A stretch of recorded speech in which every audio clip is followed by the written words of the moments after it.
Black billionaire girl seat stolen by white passenger. Seconds later, flight gets grounded. Before we start today's story, comment below where you're watching from and hit subscribe if you haven't already. You won't want to miss what's next. "Excuse me, that's my seat," said a young black girl softly but firmly. She was holding her boarding pass, which clearly showed seat 2A in first class. The man sitting there, a white passenger with a sharp smirk on his face, leaned back in the chair. He didn't move an inch. "I'm not getting up," he said, his voice full of pride.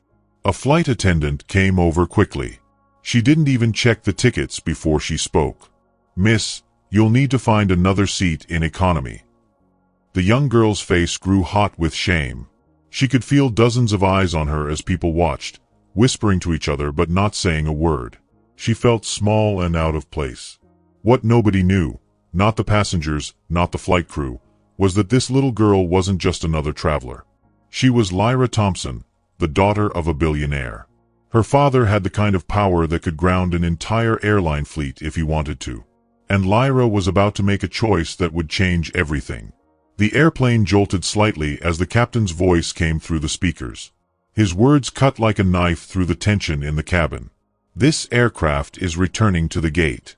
Security will be boarding shortly." A stunned silence followed. Lyra, just 11 years old, felt every single eye on the plane turned toward her.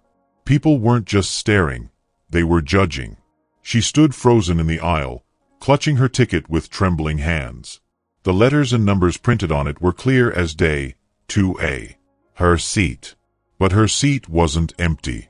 A middle-aged man with a scowl on his face sat there, refusing to meet anyone's eyes. "I paid for first class," he said through clenched teeth. His voice was heavy with anger. "I'm not giving up my seat for some disruption." That last word landed hard. Everyone could hear the insult hidden inside it. Beside Lyra stood her father, Daniel Thompson. He was tall and usually calm, but now his shoulders were tight and his jaw stiff with anger. "My daughter's seat," he said in a steady voice, "was purchased weeks ago. She has the boarding pass to prove it." The flight attendant looked trapped. Her eyes darted between the man and the child, her lips pressed into a thin line. Passengers began whispering, the sound spreading like a wave. What no one yet realized was that in just 4 minutes, this argument over a seat would become something much bigger, something that would change lives forever. But to understand how Lyra ended up in this situation, an 11-year-old black girl who built a billion-dollar company in her bedroom, we need to go back to where her day began. It was 4:30 a.m. when the alarm chirped in the Thompson home. The sound was soft, but Lyra didn't need it. She was already awake. Sleep had been hard to find the night before. She always tossed and turned before big meetings. At first, her bedroom looked like any other kid's. A row of stuffed animals sat neatly on the window seat. A corkboard displayed science fair ribbons. Bookshelves sagged under piles of paperbacks with worn corners. But then your eyes landed on the corner desk. 3 large computer monitors glowed, filled with moving code, charts, and numbers. This was the headquarters of Dreamscape, the educational gaming platform Lyra had built when she was just 9 years old. Now schools in 47 countries use it to help children learn. Her father appeared in the doorway carrying 2 steaming mugs. "Big day, huh, Sparrow?" he said, using the nickname he had called her since she was small. He handed her a cup of hot chocolate. Lyra wrapped her hands around it gratefully. "I'm nervous," she admitted. "The Suntech investors are old school. They'll be expecting someone different." Daniel sat beside her, leaving his coffee untouched. "You mean someone who doesn't look like you," he said gently. Lyra looked into his eyes and nodded. "Yes. They'll be expecting someone white. Or a man. Not me." This was the quiet truth they both lived with. A black girl from Detroit wasn't the picture most people imagined when they heard the words, tech billionaire. "Then today," Daniel said firmly, "is the day their minds get rewired." He had once worked as an electrical engineer, but left his career behind to help his daughter grow her company. He knew the best thing he could do for her was speak the truth, without letting it hold her back. "Remember, Sparrow, you're not walking into that meeting to prove you belong. You're going because they need what you've built. Lyra drew strength from his words. She nodded, trying to let the calm sink into her chest. In the soft morning light, wearing her NASA pajamas and holding her stuffed penguin, she looked like any other child. But she wasn't. The algorithm she had created in that very bedroom had transformed how children with learning difficulties interacted with lessons. 6 months earlier, her company had passed the $1 billion mark in value. "San Francisco, here we come," she whispered, forcing a smile. But deep inside, she had a strange feeling she couldn't name. Something about this trip felt different. Neither she nor her father could know how right she was. 2 hours later, Detroit Metropolitan Airport was full of rushing travelers. The Thompson family moved through security with practiced ease. They had traveled for business so often that the process was second nature. Lyra's passport told the story of her life. Tokyo, London, Singapore, all stamped into the pages. At each stop, she had pitched her ideas, spoken at conferences, and met with powerful partners. Today's meeting mattered more than most. If Suntech Ventures joined Dreamscape, the platform could reach children in underserved communities all over the world. The thought made Lyra's chest swell with purpose. "Dad, did you pack my presentation drive?" she asked suddenly, stopping in the middle of the terminal. Daniel smiled and tapped his chest pocket. "Right here. Plus the backup in my carry-on. And another in the cloud. Triple redundancy, just like you taught me." Lyra giggled softly. Sometimes she was the teacher, and her dad the student. That was how their relationship worked. They traded roles, filling in for each other when needed. At the gate, Lyra sat with her notes, reviewing them one last time. Daniel spoke quietly on the phone to their driver in San Francisco. Around them, the airport hummed with life. Business people typing on laptops, families chasing children, travelers lost in their music or books. Nobody paid attention to the quiet father-daughter pair. And that was how they liked it. Lyra's face had appeared in magazines and blogs, but Daniel had carefully guarded her privacy. They wanted the world to focus on her work, not her age or her appearance. "Now boarding Group A for Flight 1982 to San Francisco," the announcement called. Daniel looked at her. "Ready, Sparrow?" he asked. Lyra took a deep breath. She straightened her blazer. It was custom-tailored, but still looked small on her. She nodded. "Ready." They walked to the gate together. At the front, the gate agent scanned her ticket. "Welcome aboard, Miss Thompson," she said with a polite smile. Her eyes widened for a moment when she realized Lyra was just a child, but she recovered quickly. "Enjoy your flight." Lyra thanked her softly and stepped onto the jet bridge. She didn't know it yet, but everything she and her father had worked so hard to protect, their peace, their privacy, their balance, was about to be shaken.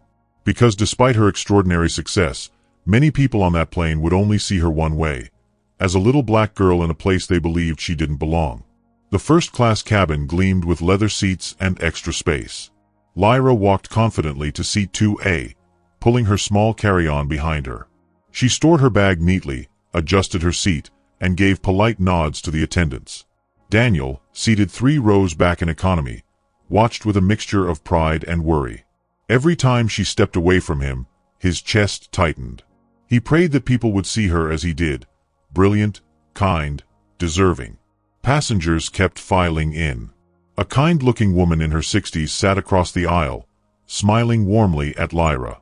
A young man in earbuds slid into the seat beside her, barely glancing up. The cabin filled with the calm murmur of voices, the soft clicks of seatbelts, and the shuffle of bags. Lyra opened her notes, her small face glowing with concentration. Then the calm shattered.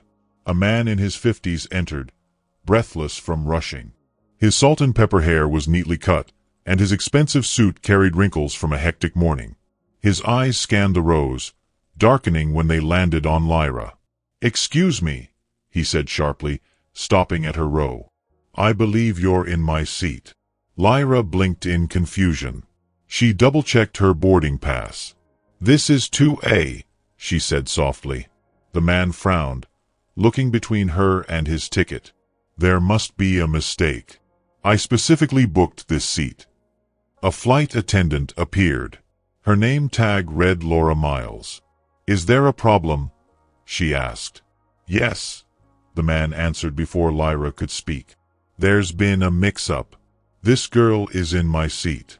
Lyra's voice, though quiet, was steady. "My boarding pass says 2A. This is my seat." Laura took both tickets and studied them. Her face gave nothing away as she spoke. "Miss Thompson is correctly seated in 2A. Sir, your assigned seat is 12C in Economy Plus." "Economy?" the man exploded. Passengers turned their heads at the outburst. "That's ridiculous. I've been a Platinum member for 15 years. I never fly economy." "I understand, sir," Laura said patiently. "But right now, first class is full. I can check again, but—" "Check again," he snapped. "I have an important meeting. I can't work in a crammed economy." Laura's voice stayed even. "At the moment, sir, there are no other first-class seats available." The man's gaze turned toward Lyra. His words came slowly, dripping with arrogance. "Surely there's some flexibility. Perhaps the young lady could move. I doubt she needs the space as badly as I do." The implication was clear. She didn't belong. She wasn't important. Laura's polite smile became stiff. "Sir, Miss Thompson has a confirmed reservation. I cannot ask her to move." The man leaned closer, lowering his voice to Laura. "Be reasonable. Look at her. She's what, 10? 11? How important could her reasons possibly be?" Lyra's cheeks burned. She wanted to disappear under the seat. She had heard things like this before, but it still cut deep every time. For a second, she considered giving up the seat, just to make the moment end. But then she heard her father's voice in her head. "Never give up your rightful place to make someone else comfortable with their prejudice." Lyra straightened her shoulders. She gripped the armrest. She would not move. Before she could speak, another voice joined the argument. The older woman sitting across the aisle leaned forward. Her face was calm, but her voice carried a firmness that made Richard look at her. "Excuse me," she said gently. "I couldn't help but hear what was happening. Maybe I can help solve it. How about I give up my seat? That way, the young girl can stay where she is, and you can keep your first-class seat too." The woman was elegant. Her hair was silver and tied back into a neat bun. Her gray eyes were sharp and seemed to notice everything, like she could see into people's thoughts.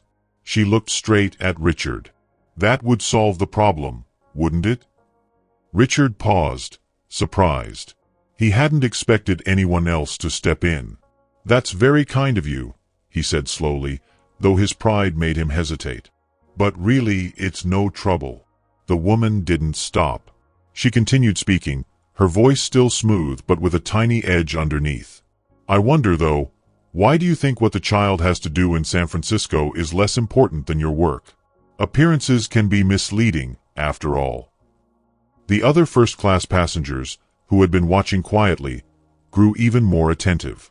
The air around them felt heavy, waiting to see what Richard would say. Richard felt heat rise in his face. Suddenly, he was aware of how this looked to everyone. He realized this woman had given him a way to back out without losing face. His expression shifted, the anger fading into calculation. He forced his voice into control. "That's very generous of you," he said at last. "Thank you." The woman rose gracefully from her seat. She turned to Lyra with a warm smile. "Eleanor Whitaker.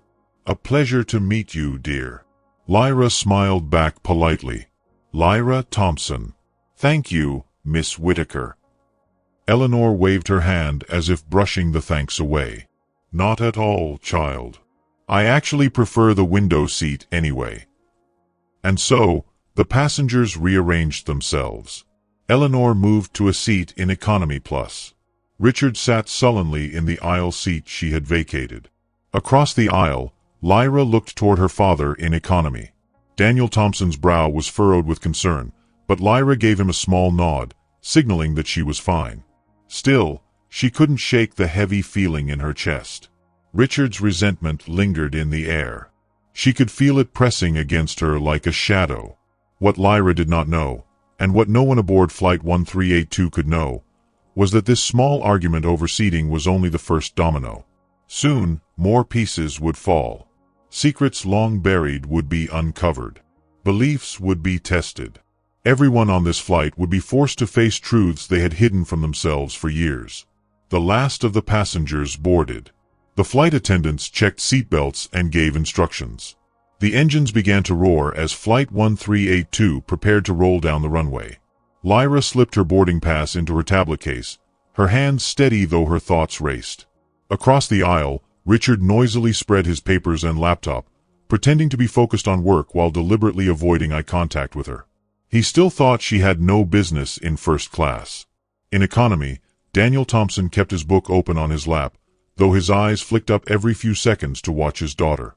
He had seen enough of the earlier interaction to understand it well. Just another example. Another entry in the long catalog of slights, doubts, and assumptions his daughter had faced in her young life. "Excuse me," a woman's voice interrupted his thoughts.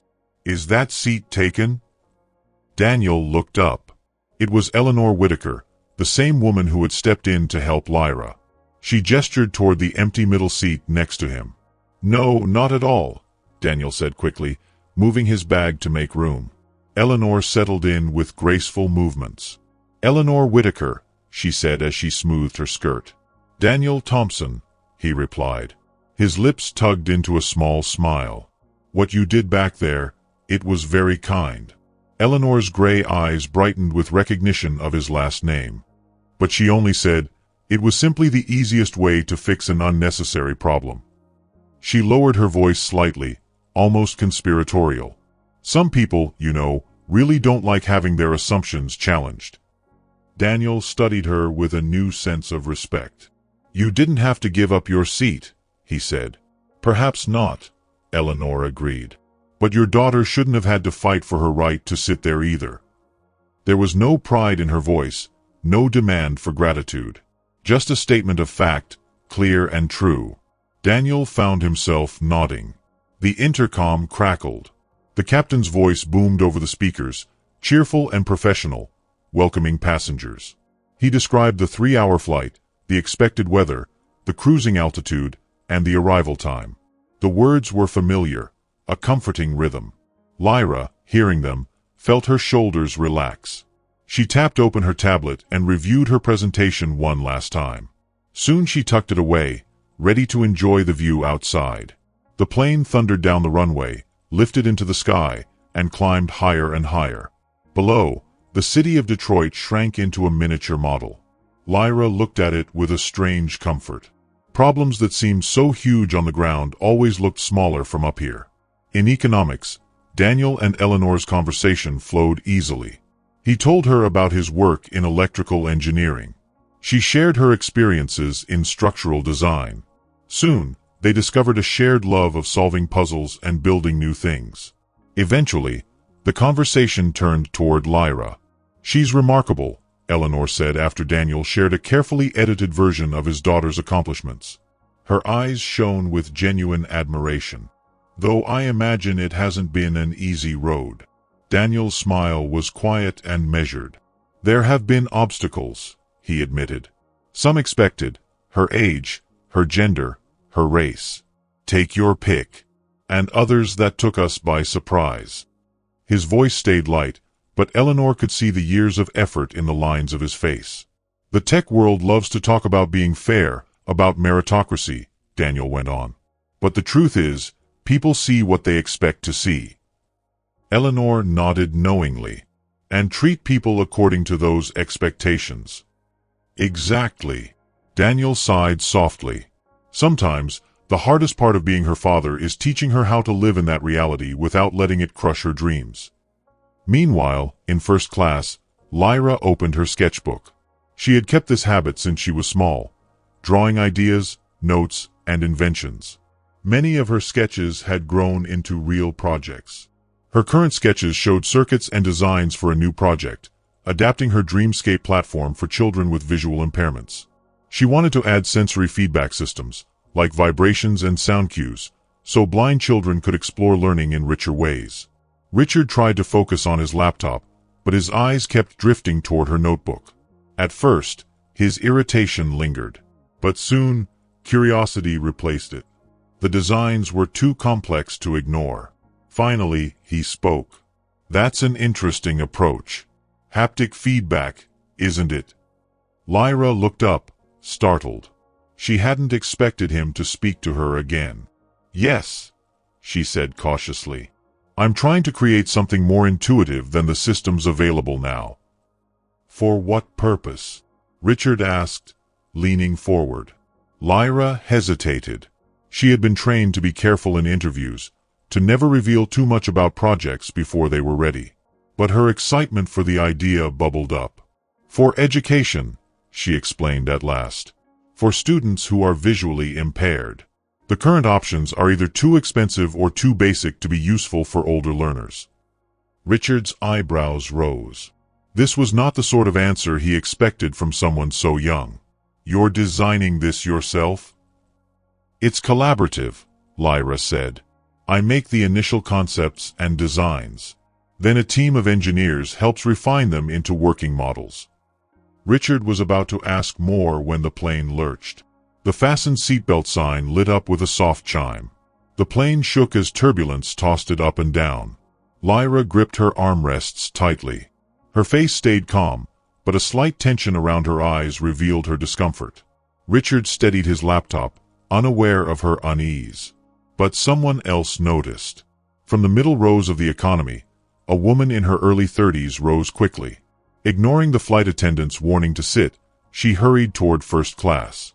Her face was focused, urgent. "Lyra!" she called, searching the seats until she spotted the girl. "Are you okay?" She reached Lyra's side and knelt. Deep breaths. In for 4, hold for 4, out for 4. Lyra followed the familiar rhythm, her breathing evening out. "Ma'am, you must return to your seat immediately," said Laura, the flight attendant, her voice firm. "Just a moment," the woman said without looking up. "She has anxiety during turbulence." "Are you her mother?" Laura asked, surprised. "No," the woman replied calmly. "I'm her chief operating officer, Tessa Rivera. I work for her." The words dropped like a stone into water. Shock rippled through the cabin. Richard's head snapped up, his face flashing disbelief, then confusion, then realization. "You work for her?" he repeated, staring at Lyra. Before more could be said, the plane jolted again, even harder. Tessa stumbled against the bulkhead. Laura's voice grew sharp. "That's it. Everyone must stay in their seats now." Tessa gave Lyra's hand a quick squeeze. "You good?" Lyra nodded. "I'm good. Thanks, Tessa." Tessa hurried back to economy. Passengers whispered behind their hands. "Did she say so? She works for the girl? Who is this child?" Richard's thoughts whirled. He pulled out his phone, then cursed softly when he remembered there was no internet. His annoyance at Lyra had vanished. Now, curiosity and respect were battling inside him. In economy, Daniel had watched everything, his eyes sharp with concern. Eleanor noticed. "Your daughter doesn't like flying?" "Just the turbulence," Daniel said quietly. "She's fine otherwise. Her so usually comes along for big meetings. She's good at helping Lyra through rough patches." Eleanor's eyes widened slightly, the only hint of her surprise. "I see." Before they could continue, the captain's voice returned, more serious this time. "Ladies and gentlemen, we're experiencing some unexpected weather. We'll be changing our path slightly to avoid the turbulence. Flight time may be 20 minutes longer. Please keep your seatbelts fastened." A low groan rippled through the passengers. But the sound cut off when the plane jerked sharply again, rattling drink carts. The plane tilted into its new path. None of the passengers knew that the turbulence, and even the weather delay, would soon be the least of their concerns.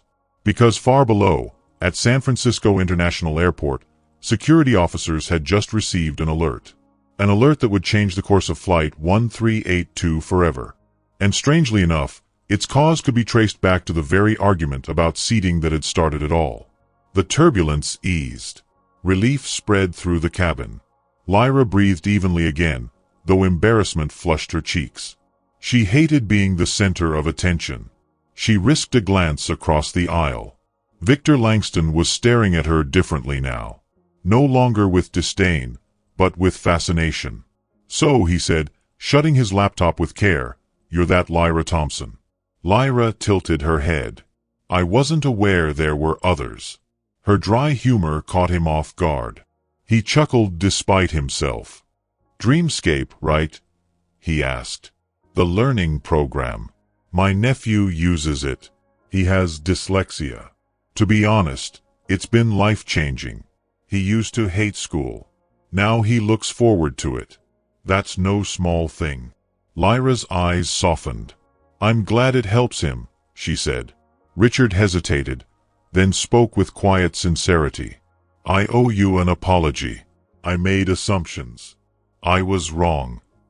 Before Lyra could respond, a young male flight attendant named Brian appeared. He held a tablet in his hand, his face calm but tight with tension. "Miss Thompson?" he asked softly. "The captain would like to speak with you."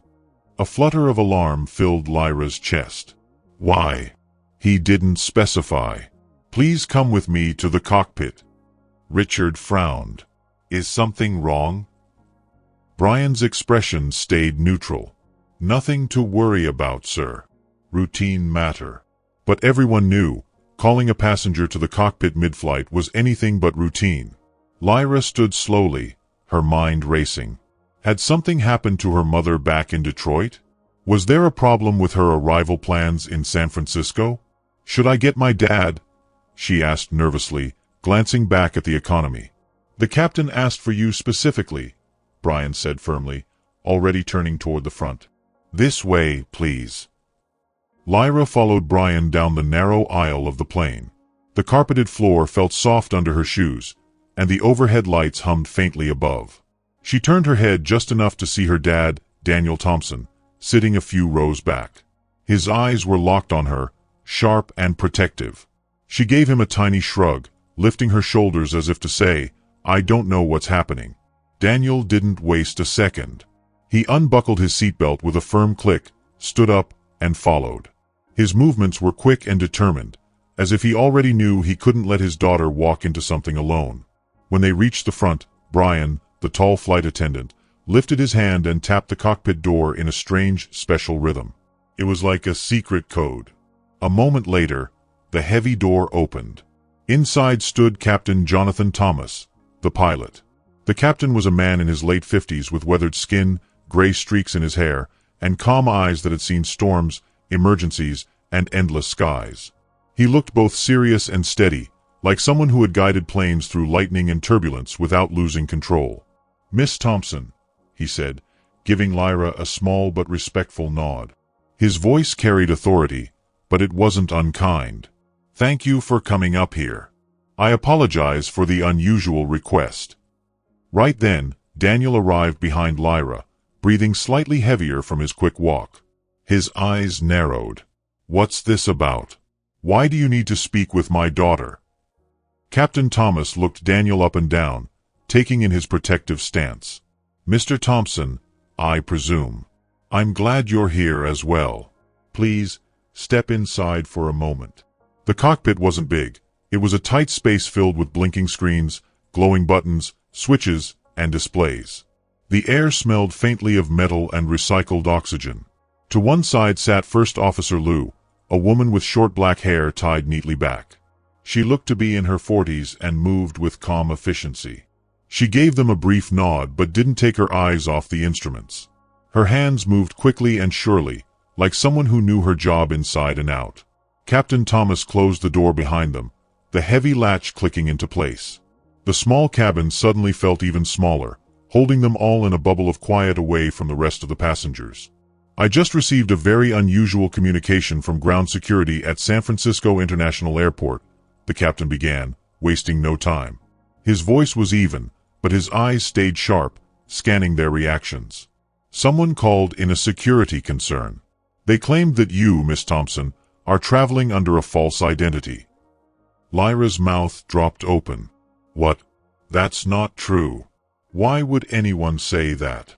The caller stated you were using fake information and fraudulent identification, the captain continued. His tone didn't change, but there was weight in his words. Daniel stepped forward, his shoulders stiffening. His voice was tight but controlled. That's ridiculous. My daughter's documentation is completely legitimate. Captain Thomas nodded slightly, as though he expected this response. I understand this may be upsetting, Mr. Thompson, but I'm required to take every report seriously, no matter how unlikely it seems.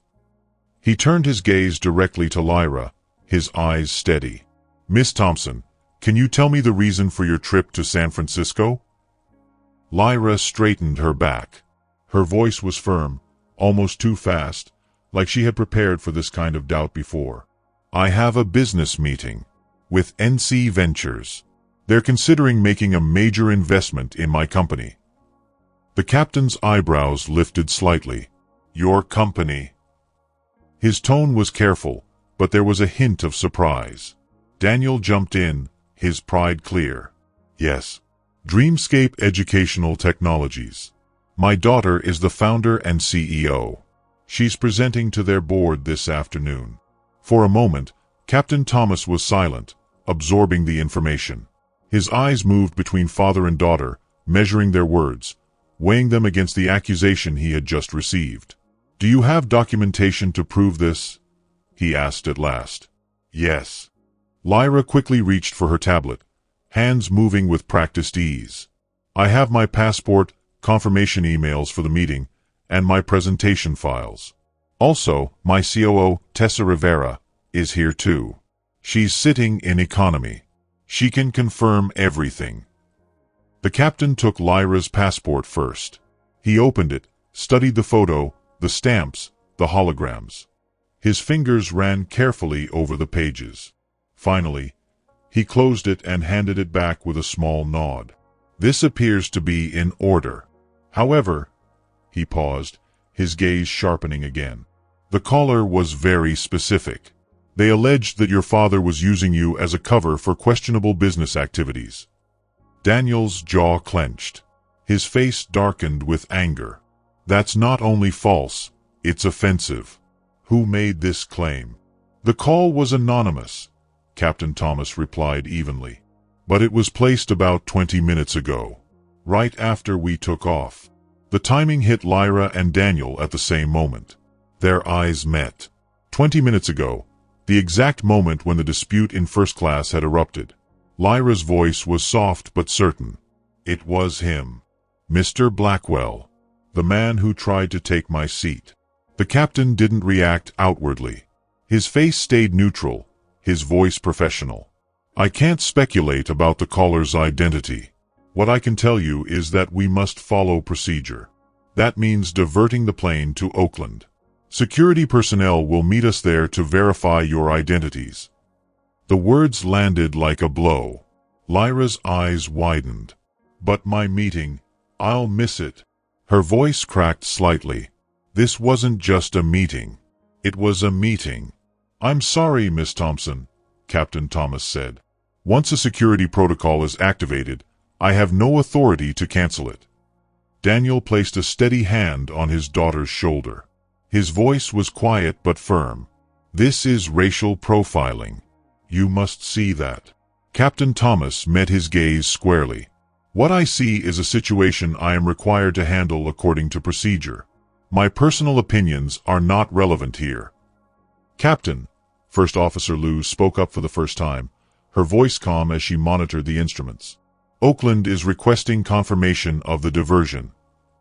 Thomas gave a small nod. Tell them we're proceeding. He turned back to Lyra and Daniel. Please gather any documentation that may help speed up the process once we land. When they stepped back into the cabin, the world felt heavier. Lyra walked with measured steps, her mind swirling. Years of hard work building her company, months of preparation for this single meeting. All of it might crumble because of one man who didn't think a young black girl belonged in first class. As she reached her seat, Victor Langston watched her return. His expression was one of feigned concern. "Everything all right?" he asked smoothly, his tone almost too innocent. Before she could respond, the captain's voice filled the cabin over the intercom. "Ladies and gentlemen, this is Captain Thomas. Due to a security matter requiring attention, we will be diverting to Oakland International Airport. Upon landing, security personnel will board the aircraft to resolve the situation. We ask for your patience and cooperation. Flight attendants, please prepare the cabin for arrival." Whispers broke out instantly. Confusion rippled down the rows. Passengers exchanged worried glances, some pulling out their phones, others looking anxiously at their watches. Richard's face shifted from curiosity to alarm. His lips parted as he processed the words. "Security matters? What's happening?" Lyra's eyes met his. Her voice was steady. "Someone called in a false security alert about me. They claimed I'm traveling under fraudulent identification." The blood drained from Richard's face. "What? Who would do that?" If you're enjoying this story, make sure to subscribe and share your favorite part in the comments below. And don't forget to drop a heart to show your support. Lyra didn't answer. She didn't need to. Her gaze told the whole story. Behind her, Daniel had returned to economy. He leaned close to Eleanor Whitaker and Tessa Rivera, explaining the situation in a low voice. The news spread quickly through the cabin, whispers trailing like sparks in dry grass. Passengers checked their watches. Businessmen muttered about missed meetings. Families fretted about missed connections. The plane's smooth hum now carried an undercurrent of tension, like static before a storm. Lyra sat quietly, holding herself tall. Her posture was straight, her expression calm, though inside her chest a storm raged. Meanwhile, Daniel spoke quickly to Tessa. "Call Vanessa. Tell her what's happening.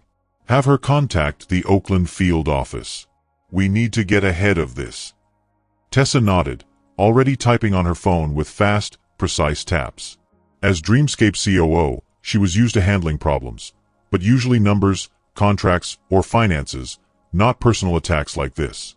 Eleanor Whitaker, sitting nearby, observed with sharp eyes. She leaned slightly forward.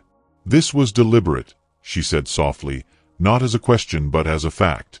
Daniel looked at her, hesitating. Should he share details with this stranger? Eleanor's voice carried a thoughtful weight. It would be quite a coincidence otherwise. Her eyes were steady, her tone even, but Daniel caught something beneath her words. It wasn't anger, not quite. It was something deeper, a blend of experience, knowledge, and a quiet recognition of old patterns repeating. The descent into Oakland began. The engine's hum changed pitch, and the plane tilted downward. Outside the window, the sky shifted from endless blue to a sprawling cityscape. The landing was smooth, but the air in the cabin was anything but. Through her window, Lyra saw police cars waiting on the tarmac, flashing lights bright even in daylight. Beside them stood a dark-suited figure, the unmistakable posture of an FBI agent. Richard muttered, his voice shaky. "This is insane. All this for a simple ID check." Lyra turned her head toward him, her voice calm but cutting. "It's not simple when you're the one being questioned." Richard flinched, looking away. His earlier arrogance had melted into awkward shame. The plane rolled to a stop in a quiet area of the airport, far from the main terminal. Captain Thomas's voice came once more over the intercom. "Ladies and gentlemen, we have arrived at Oakland International Airport. Please remain seated with your seat belts fastened until security personnel complete their procedures. Thank you for your patience." The cabin door opened. 3 figures stepped inside, 2 airport security officers and the FBI agent Lyra had seen earlier. They spoke briefly with Laura and Brian, the flight attendants, before Laura walked toward Lyra. "Miss Thompson," she said gently, "the officers would like to speak with you and your father. If you'll come with me, please." Lyra rose to her feet. She felt every eye on her. Some curious, some suspicious, some sympathetic. Her hands trembled slightly, but she held her chin high. Daniel joined her, his hand steady on her shoulder. Together, they walked forward, step by step, toward the waiting officers. The FBI agent introduced herself. "I'm Special Agent Sofia Alvarez. I understand there's been a security concern regarding your identities." Daniel spoke first, his voice firm but respectful. "That concern is false. My daughter is traveling for a legitimate business meeting. We have all the documentation." Agent Alvarez gave a small nod, her tone professional but not unkind. "The sooner we verify everything, the sooner we can resolve this." Lyra and Daniel handed over their passports, meeting confirmations, and company documents. The agent checked each one carefully. Back in the cabin, passengers leaned and whispered, some irritated by the delay, others quietly unsettled. For them, it was just an inconvenience. For the Thompson family, it was a test of dignity. Victor Langston sat stiffly, sweat gathering at his temples. What had once felt to him like a justified act now looked like a terrible mistake, one that could spiral far beyond his control. And then, from the seat beside him, a quiet voice broke the silence. "You did this." Richard turned his head slowly, surprised to see Eleanor Whitaker slip into the empty seat right beside him. She didn't look away. Her gray eyes locked on his with such sharpness it made his chest tighten. Richard swallowed hard. There was something unsettling about the way she stared, like she could see straight through him. "I don't know what you're talking about," Richard said quickly, his words tumbling out without thought. But his voice shook and sounded thin, as if he didn't believe himself. Eleanor's lips curled into a small, tight smile. It wasn't warm. It wasn't friendly. It was the kind of smile that said she already knew the truth. "Let me help you remember," she said, her tone calm but firm. She leaned slightly closer. 20 minutes after takeoff, right after you discovered who Lyra Thompson really is, you said you were going to the restroom. But you didn't head there, did you? Instead, you made a phone call. A very important phone call. Perhaps a security tip? Richard felt his stomach drop.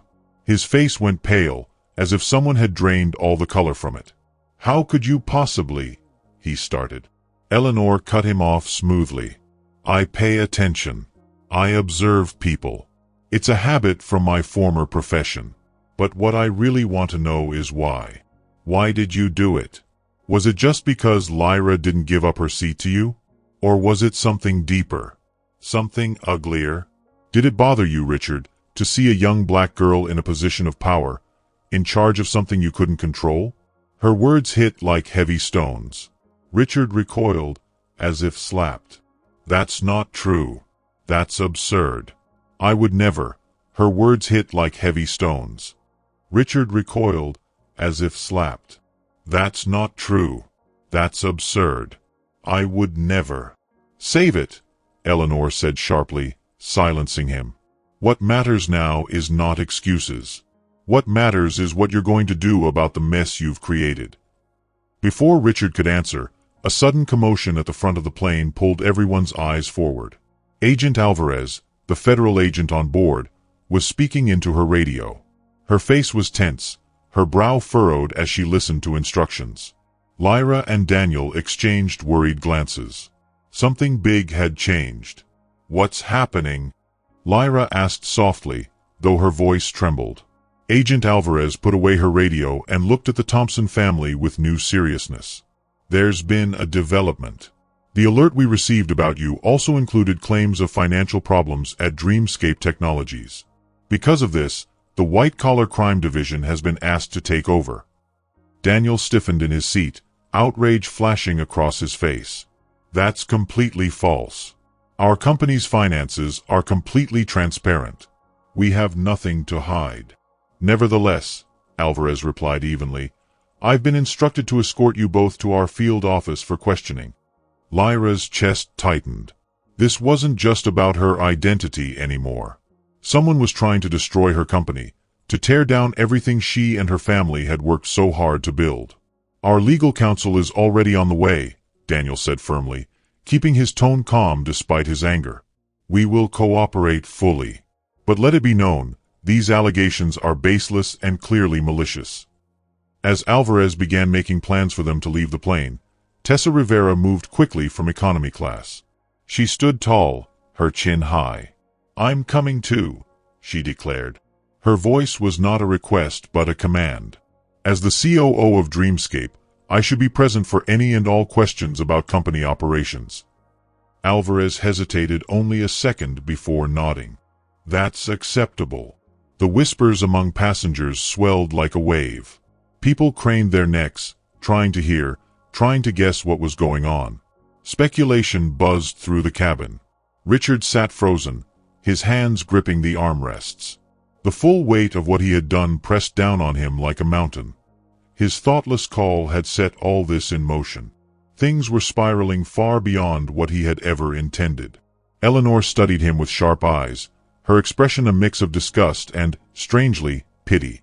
"Well, Mr. Blackwell," she said quietly, "it seems your actions have had far more serious consequences than you expected." Up front, Lyra, Daniel, and Tessa gathered their belongings.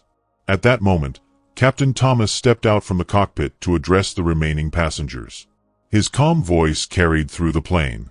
"Ladies and gentlemen, we've just been informed we will continue to San Francisco shortly. Passengers with connecting flights will be rebooked as needed. We apologize for the inconvenience and thank you for your patience." A collective sigh of relief swept through the plane. People relaxed, whispered to each other, and some even smiled. Everyone except Richard. He watched in horror as Lyra, escorted by agents, prepared to leave. She walked with remarkable composure for a child her age. But as she passed Richard's seat, she stopped for just a moment. Her dark eyes met his. "I hope your meeting goes well, Mr. Blackwell," she said softly. Her voice wasn't angry. It wasn't accusing. It was calm and simple, but it cut him deeper than any insult could. Then she walked on, leaving Richard to sit under the heavy stares of curious passengers. He felt the crushing weight of guilt pressing harder than ever. But what no one on the plane knew, not Richard, not Daniel, not Lyra, not even Eleanor Whitaker, was that the most shocking parts of this day were still ahead. Because when the Thompson family's lawyer arrived at the FBI field office, she would bring proof. Proof that this wasn't just about Lyra or Dreamscape. This was part of a much larger plan. A plan tied to some of the most powerful people in the tech world. People who wanted to crush Dreamscape, not because of prejudice, but because of profit. The FBI field office in Oakland buzzed with energy. Phones rang. Agents hurried down hallways. The air was brisk, filled with quiet urgency. Lyra, Daniel, and Tessa were led through layers of security by Agent Alvarez. Instead of taking them to a cold interrogation room, she brought them to a polished conference room with a long table and comfortable chairs. Daniel noticed this small courtesy and gave a brief nod of thanks. "Please sit," Alvarez said politely. "I'll gather the materials we need before continuing." Once she stepped out, Tessa turned to Daniel. "Vanessa is 20 minutes away. She's bringing the full audit from last quarter. She's also already contacted the SUNTC board to explain the situation." Daniel nodded, but his eyes were on Lyra. She sat upright, perfectly still. Too still. Her face was calm, almost expressionless, but her hands trembled as she arranged her tablet and papers neatly in front of her. Daniel knew this side of his daughter. That small tremor wasn't fear, it was her brain working overdrive, sorting through problems, preparing strategies. He reached over gently. "You okay, Sparrow?" he asked in a soft, fatherly tone. "I'm fine," Lyra answered. Her voice was steady, but the trembling in her hands betrayed her. "Remember what we always say," Daniel reminded her gently. Lyra met his eyes. "We can only control our own actions and reactions," she finished. A faint smile ghosted across her lips before fading. "I know, Dad, but this is different. It's not just about me. It's about Dreamscape. About everything we've worked for." Tessa reached across the table and squeezed Lyra's hand. "And we've built Dreamscape solid. Whatever they try, our foundation will hold." Just then, the door opened again. Alvarez returned, this time with another agent. The man was older, with salt and pepper hair and a lined, weary face. He carried the air of someone who had seen too many cases end badly. "This is Special Agent Richard," Alvarez introduced. "From Financial Crimes. He'll be leading this portion." Richard sat across from them and set down a thick folder. "I understand your attorney is on her way," he said directly. "We can wait if you prefer. But to move things along, we could begin with some basic questions." Daniel and Tessa exchanged a look. Daniel gave a small nod. "We have nothing to hide. Ask your questions." "Very well." Richard opened the folder. "The report we received claims there were improper movements of funds between several offshore accounts and Dreamscape's main operating accounts. Can you explain the purpose of these international transfers?" The question made Daniel's stomach tighten. This wasn't random. Whoever had filed this alert had access to very specific, private details. He kept his voice even.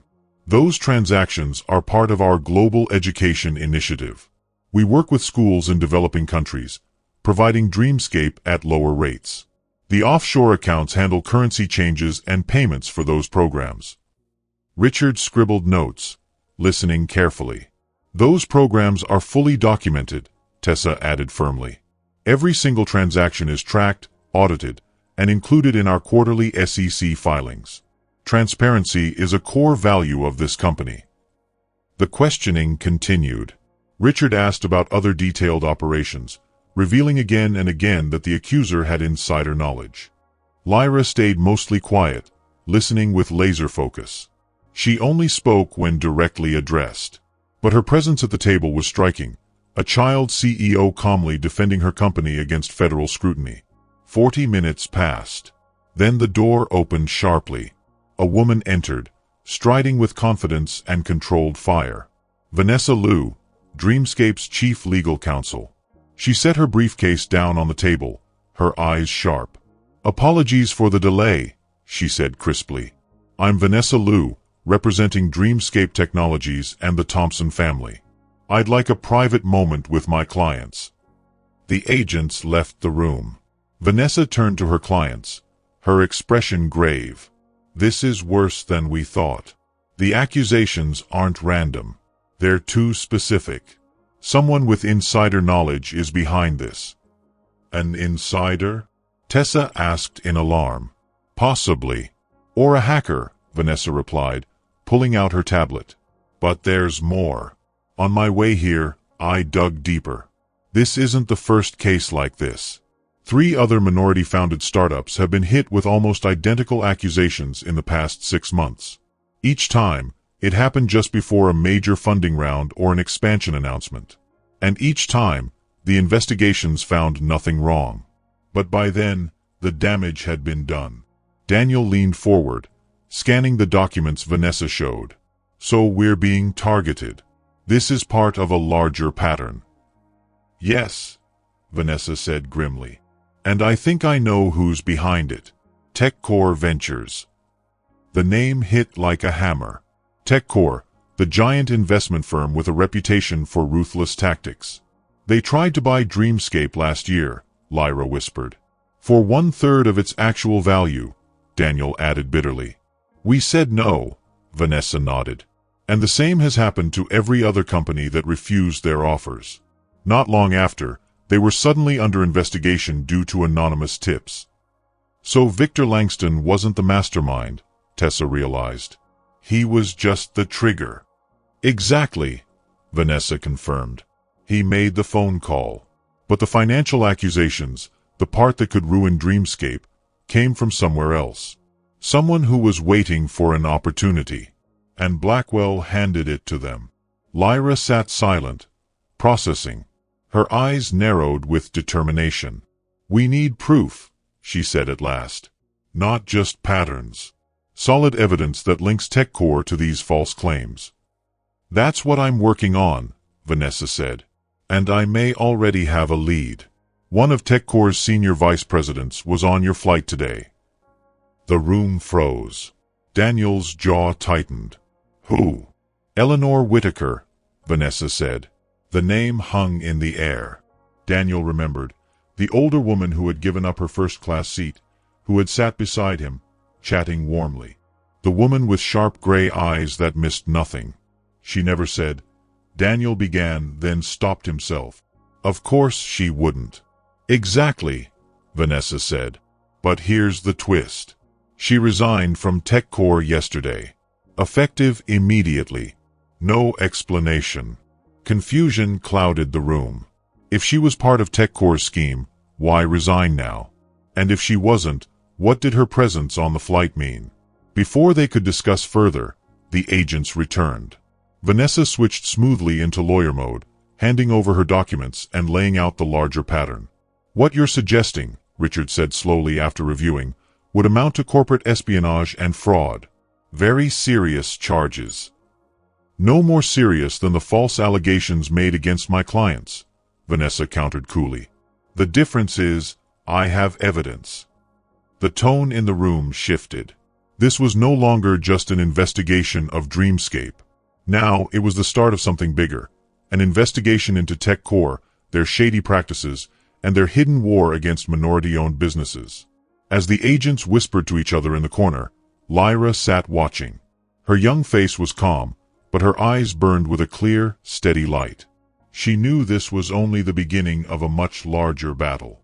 She understands now that what happened on Flight 1382 was not really about who sat in which seat. It was not only about Victor Langston being unfair or rude to her family. Those things were only what people could see on the surface, like the tip of an iceberg. The real problem was much bigger and hidden underneath. Very powerful people, people who had a lot of money and control, were trying very hard to keep their power. They wanted to make sure they stayed in charge of businesses, especially ones they thought only belonged to them. But Lyra does not know yet that another surprise is coming. On a different plane that is landing in San Francisco, a woman named Eleanor Whitaker is on the phone. The call she is making will shock everyone. It will show who is really controlling things in this big, secret game. Flight 1982 finally lands in San Francisco. It is almost 2 hours late. The passengers stand up, grab their bags, and prepare to leave. But Victor Langston does not move. He stays sitting in his chair, feeling heavy inside. His mistake is pressing down on him like a big weight he cannot carry. He thinks about the trouble he caused, the FBI getting involved, people staring, Lyra Thompson being taken away from the plane like a criminal. A flight attendant named Laura walks up to him. "We have landed in San Francisco," she says firmly. "You can leave the plane now." Richard slowly looks up at her. His eyes are haunted, as if ghosts are inside them. "I made a mistake," he says softly, almost like he is talking to himself instead of her. "A terrible mistake." Laura's face stays calm, showing nothing. "Your bags, sir," she replies. Richard nods. He picks up his things, moving slowly and stiffly. It is like he is moving through a fog. As he walks into the aisle, he notices Eleanor Whitaker near the exit. She is speaking on her phone in a low voice. But something about her is different now. She no longer looks like a friendly old lady who kindly gave up her seat before. Instead, she looks strong, important, and serious, like someone in charge of something big. Their eyes meet. Eleanor ends her phone call and looks at him carefully. "Mr. Blackwell," she says politely with a nod. "Miss Whitaker," Richard answers, hesitating. Then he asks in a nervous voice, "Do you think the Thompson family will be okay?" Eleanor's lips curl into a small smile. Her eyes are mysterious. "I believe they are stronger than most people think," she says. After a pause, she adds, "But I wonder if you will be okay once the whole truth comes out." Before Richard can reply, she walks away quickly. Her words stay in his mind like an echo as he heads to the baggage claim. At the FBI office in Oakland, the air feels very different now. Something has changed. Agent Richard walks into the room with Agent Alvarez. With them is a serious woman in her 50s named Margaret. She is an assistant director. She has a strong, stern face, the kind of face that shows she is not easily fooled. "Miss Thompson." "Mr. Thompson," Margaret says as she enters. "We looked at the papers your lawyer gave us. We checked them, and we think your company really was attacked on purpose. It seems to be part of a bigger plan." Daniel Thompson, Lyra's father, stays calm, but a small flicker of relief shows in his eyes. "What happens next?" he asks. We will investigate these possible crimes more deeply, Margaret explains. For now, you are free to leave. But we may need to contact you later. Vanessa, their lawyer, speaks firmly. My clients will help fully. And I hope the FBI will investigate these unfair attacks on minority-owned companies with the same energy you used when you looked at Dreamscape. Margaret meets her eyes. We follow the evidence, Ms. Liu, wherever it leads us. As they are leaving, Agent Alvarez walks up quietly to Daniel. Her voice is softer now. For what it's worth, I am sorry for the trouble today. Especially for your daughter. Daniel nods. Thank you. He appreciates the kindness. Outside, a black FBI car is waiting to drive them into San Francisco. As the car moves, Lyra finally lets herself relax a little. Her body, which had been stiff and tight all day, begins to loosen. We missed the meeting, she says while checking her tablet. The board will not wait. But Tessa smiles. Actually, they will. I got a text message. They moved the meeting to tomorrow morning. Lyra frowns. Why would they do that? Because Eleanor Whitaker called them, Vanessa explains. She just joined their board today, and she asked them to wait for you. Everyone is shocked into silence. Eleanor Whitaker, who had been a vice president at TechCore just yesterday, who saw everything happen on their flight, is now sitting on NTC's board. I don't understand, Daniel says slowly. Whose side is she on? Just then, Vanessa's phone buzzes with a new message. She reads it and raises her eyebrows. According to this, she is on our side. She sent the FBI proof that TechCore was attacking minority-owned companies. She gave them emails, letters, and even money records. She's a whistleblower, Lyra says suddenly, putting the puzzle together. That's why she left TechCore. She was collecting proof. And that's why she was on our flight. She already knew Dreamscape was a target. Daniel remembers his talk with her on the plane. She wasn't just making small talk with me. She was checking what I knew. Wow, Tessa says, shaking her head. That's incredible luck. No, Lyra says seriously. It wasn't luck. She has probably been watching all of this for months, waiting for the right moment to act. The car drives into San Francisco. The city lights glow outside the window. Everyone thinks about what has happened. What started as a simple fight about airplane seats had turned into something much bigger. It had shown racism, unfair tricks by big companies, and how minority-owned businesses were attacked on purpose. But it had also shown that surprising allies could appear when least expected, and that standing up for what is right matters most. For Lyra, the day proved something she already knew in her heart. Being a young black female CEO would never be easy. Problems would always come from unexpected directions. But honesty, bravery, and persistence would always matter more than the unfair walls others tried to put in her way. But Lyra does not know yet that the biggest surprise is still waiting. Because Victor Langston, full of guilt and wanting to fix his mistake, is waiting for them at their hotel. He has secrets that will connect everything together. At the St. Regis Hotel in San Francisco, the Thompson family checks in. The hotel is beautiful and quiet, with soft lights and polite workers. The manager at the front desk smiles politely but says, "Mr. Victor Langston has been waiting for you in the lobby for an hour." Victor Langston? Daniel repeats in surprise. He looks at Tessa and Vanessa. "Yes, sir," the manager replies. "He was very insistent. But we told him we could not say if you were staying here or not." Daniel frowns.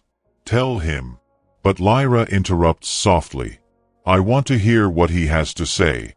The adults look at her in surprise. But after a short talk, they agreed. They decide to meet Richard in a private conference room, not in their hotel suite. Lyra quickly changes her clothes. She puts on dark jeans, a white shirt, and her special blazer, the one she always wears for important moments. It makes her feel strong. "You don't have to do this," Daniel tells her as they walk downstairs. "Not after everything today." Lyra straightens her shoulders. "I know. But I think it's important."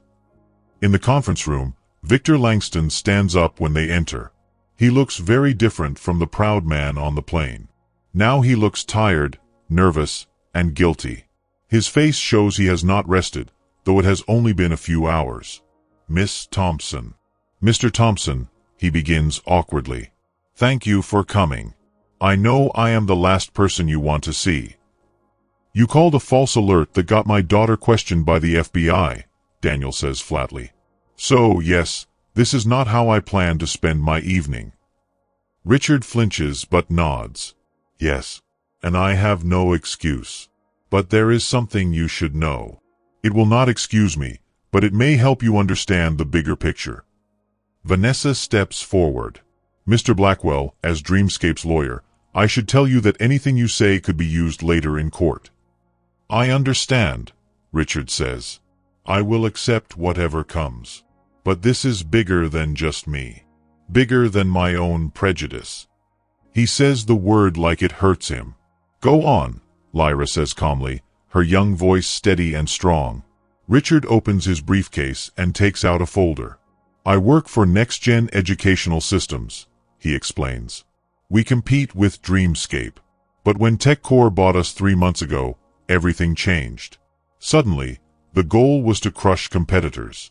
They wanted to destroy companies like yours. He slides the folder across the table. 2 weeks ago, I was in a meeting. They planned to attack several companies, with Dreamscape at the top. The plan was to spread lies, about money problems, about whether you were a real CEO, anything to hurt you. Daniel looks at the papers, his anger rising. So this was planned all along. Not by me alone, Richard says quickly. I wasn't on the planning team, but I knew.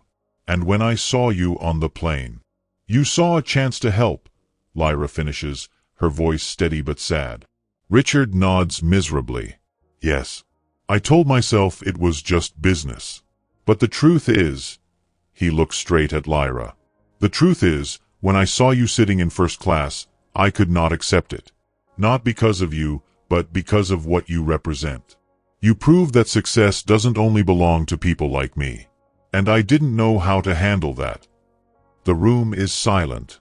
Everyone realizes that all the complicated corporate tricks and big plans came down to this. Richard's prejudice made him help the scheme. What changed? Vanessa asks finally. Richard breathes deeply. Watching you being taken off that plane, and seeing how calm and strong you were, I realized how wrong I was. And then, after landing, my boss called. He was furious. Not because of what I did, but because it failed. Because Eleanor Whitaker had already told the truth to the FBI. So this is just damage control, Tessa says, her voice sharp. No, Richard insists. This is me trying to fix what I broke. That folder has proof of NextGen's part in the plan. Emails, notes, everything. Enough to support Eleanor's evidence. Daniel studies the papers. This could help the FBI. That's the idea, Richard says. I already spoke to Agent Alvarez. I'll give a full statement tomorrow. He looks at Lyra. None of this excuses me. The company made the plan, but my prejudice made me act. I am sorry. I'll do whatever I can to make amends. Lyra studies him carefully. Why did you really give up your seat to Ms. Whitaker on the plane? Was it because she asked, or because you wanted to hide from what you started? The question surprises Richard. He swallows. Both, he admits. I felt guilty, but not enough to stop. Not until I saw the damage. Lyra nods, accepting the truth. She stands up, signaling the meeting is over. Thank you for the information. We'll make sure the FBI gets it. As Richard gathers his things, Lyra adds, one more thing. You said your nephew uses Dreamscape, the one with dyslexia. Richard looks up, surprised. She remembered. Yes. It has helped him so much. Tell him we're releasing an update next month with better tools for dyslexia, Lyra says. Kids in our test group read 40% better with it. He should sign up for early access. With that, Lyra walks out of the room, leaving Richard standing still, shocked by her strength and kindness. Outside the large meeting room, Daniel hurried after his daughter, Lyra. He placed a gentle hand on her shoulder as she walked, her small figure still carrying herself with the calmness of someone far older. "You didn't have to do that," Daniel told her softly. "Tell him about the update." Lyra tilted her head slightly, shrugging as though the choice had been simple. "His nephew deserves the best learning tools, no matter what his uncle did," she said, her voice steady and sure. Then, after a thoughtful pause, she added, "Besides, Dreamscape is about making learning open for everyone, even when life is unfair." Daniel looked at her in silence for a moment as they moved down the hallway toward their hotel suite. He felt that familiar mixture of pride and awe that he always felt around his daughter. She was only 11 years old, yet she carried herself with the wisdom of someone much older.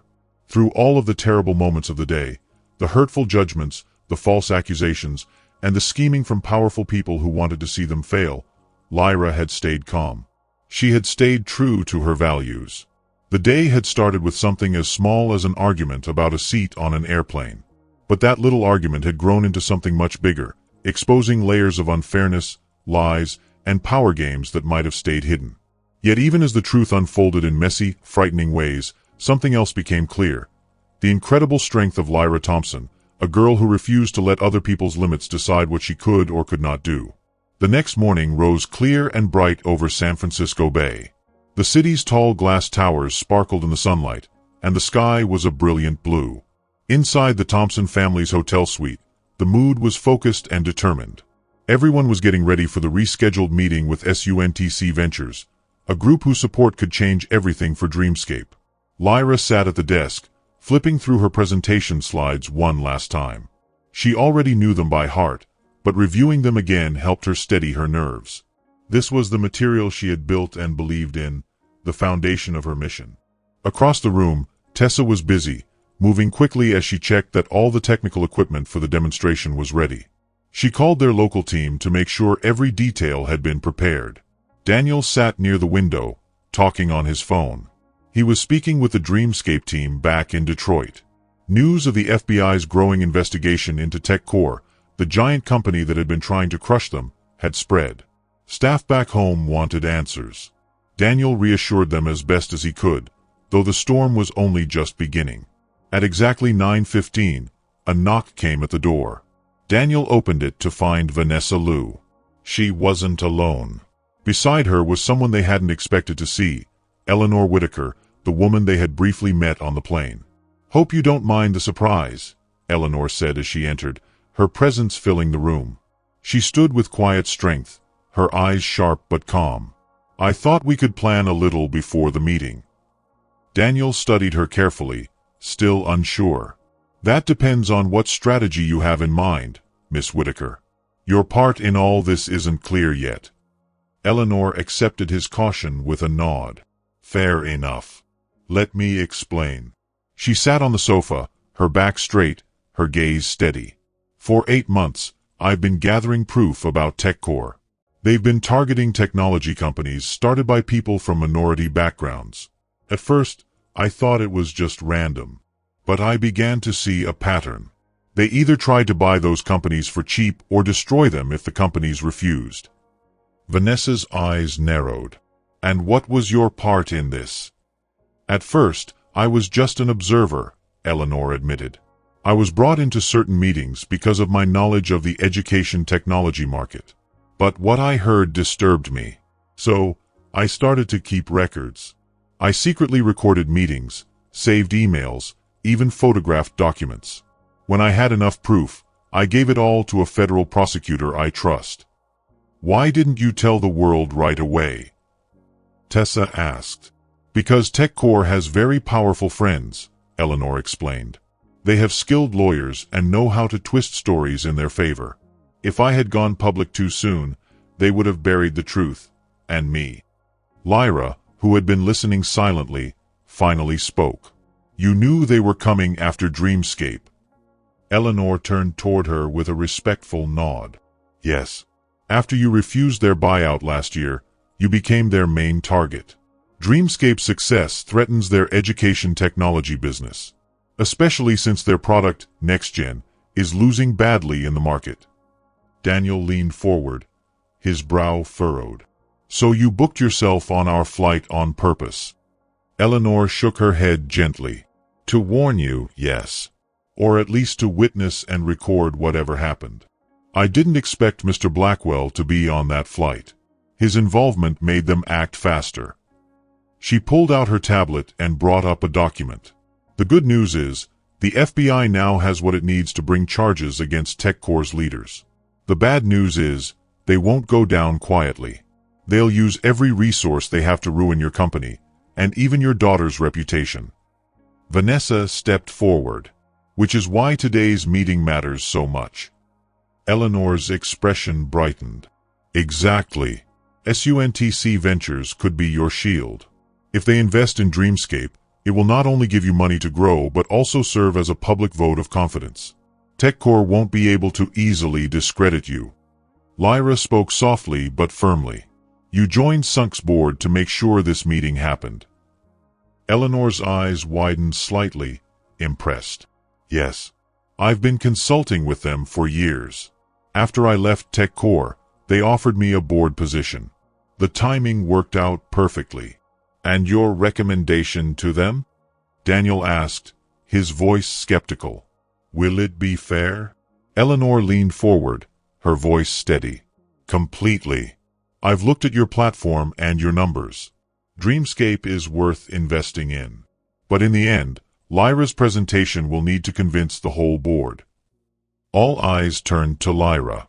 She sat up straighter, her gaze calm and sure. I'm ready. The SUNTC Ventures building was tall and shiny, taking up 3 floors of a glass tower in San Francisco's financial district. When the Dreamscape team arrived, they were shown to a waiting room with wide windows that looked out over the bay. Everything about the place whispered wealth and power. The furniture was elegant but not flashy. The paintings on the walls were clearly expensive. The staff moved with the quiet confidence of people used to serving very important guests. Lyra took it all in, her face calm, though Daniel noticed the little signs he knew so well. The way she stood taller, the way her voice was a little more careful when she spoke to the assistant about the technical setup. These were her shields, her way of making sure no one could use her youth against her.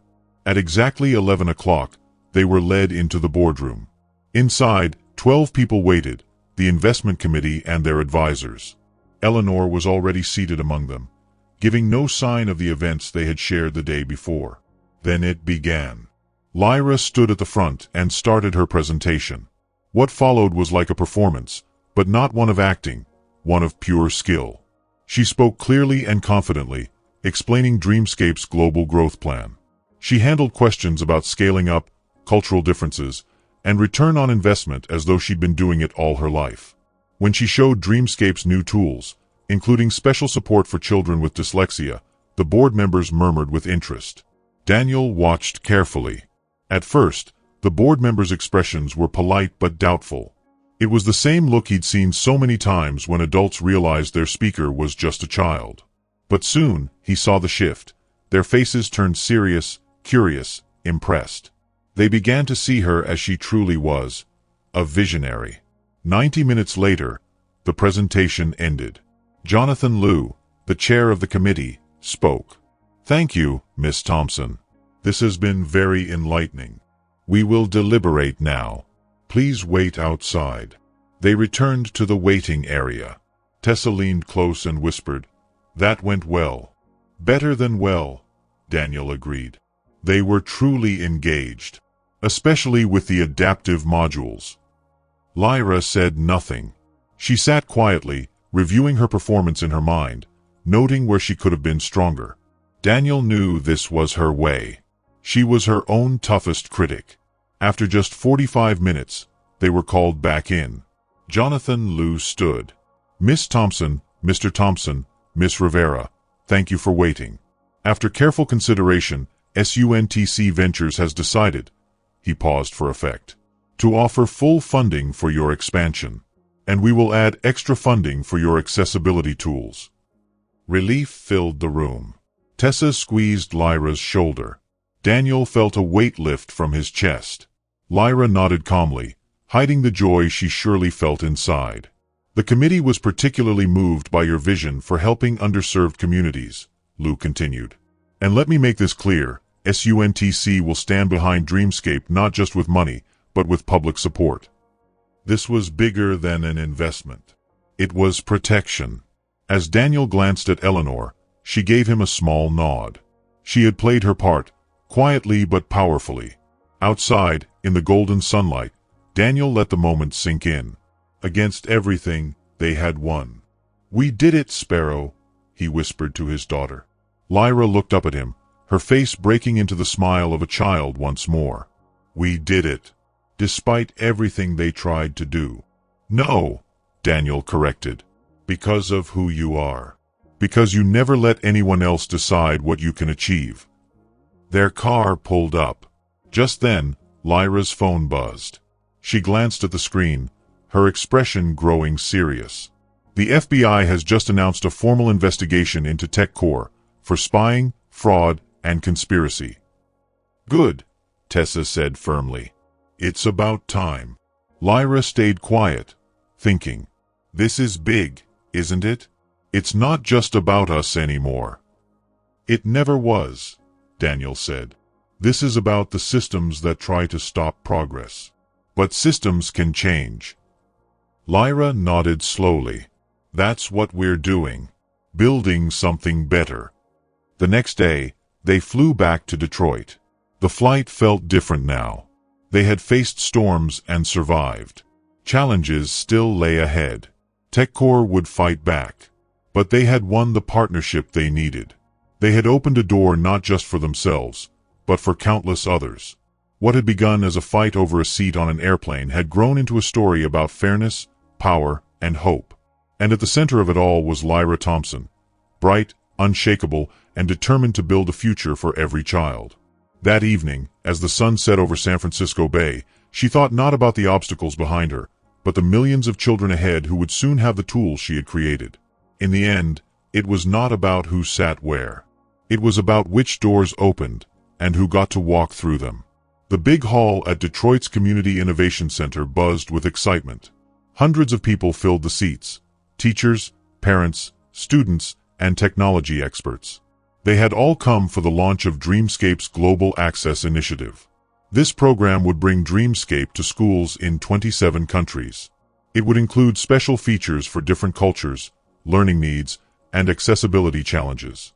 Backstage, Lyra adjusted her blazer. She had grown taller since the events in San Francisco. At 12 years old, she was standing at the doorway of her teenage years. Daniel checked the schedule beside her, while Tessa gave instructions to the tech team. "Nervous?" Daniel asked, noticing the small signs, the bouncing on her toes, the way she kept tucking her hair back. "A little," Lyra admitted. "It's a big room," Daniel said, "but they're all people who believe in you. And after this year, that means everything." The past 6 months have been life-changing. TechCore's leaders had been charged with many crimes. Victor Langston, once their enemy, had given key testimony that helped bring them down. Eleanor Whitaker had become a well-known voice for fairness and diversity in technology, speaking at government meetings and conferences. Dreamscape had doubled its users and spread to schools across the country. People everywhere were talking about representation and fairness in tech because of what had happened. 2 minutes, the stage manager called. Lyra took a deep breath. She walked onto the stage, and the audience erupted in applause. 6 months ago, Lyra began, her voice ringing out, Dreamscape faced a crisis. A simple dispute over an airplane seat uncovered a pattern of unfairness that affects many companies like ours. But that crisis also revealed something else: the strength of our mission. The screen behind her lit up with photos of classrooms in India, Kenya, Mexico, and more. Today, she continued, we launched a program that will bring learning tools to millions of students around the world. Because education is not a gift for the few. It is a right for all. The audience clapped loudly. Daniel, standing at the side, felt his heart swell with pride. In the audience, Eleanor Whitaker watched with a smile. Beside her sat Victor Langston, there at Lyra's invitation, trying to change. A little girl in the front row raised her hand. "I want to build software like you," she said. "But people tell me I'm too young. What should I say?" Lyra smiled kindly. "Tell them age is just a number. What matters is your vision and your work. The best way to change their minds is to show them what you can do." The hall filled with applause. From a small fight on an airplane to a worldwide movement, the story had come full circle. Lyra Thompson has proved that true innovation doesn't come from keeping people out. It comes from including everyone's gifts. Daniel whispered from the wings, "Good job, Sparrow." Lyra grinned, her eyes shining. "We're just getting started." And she was right. Their journey had only begun.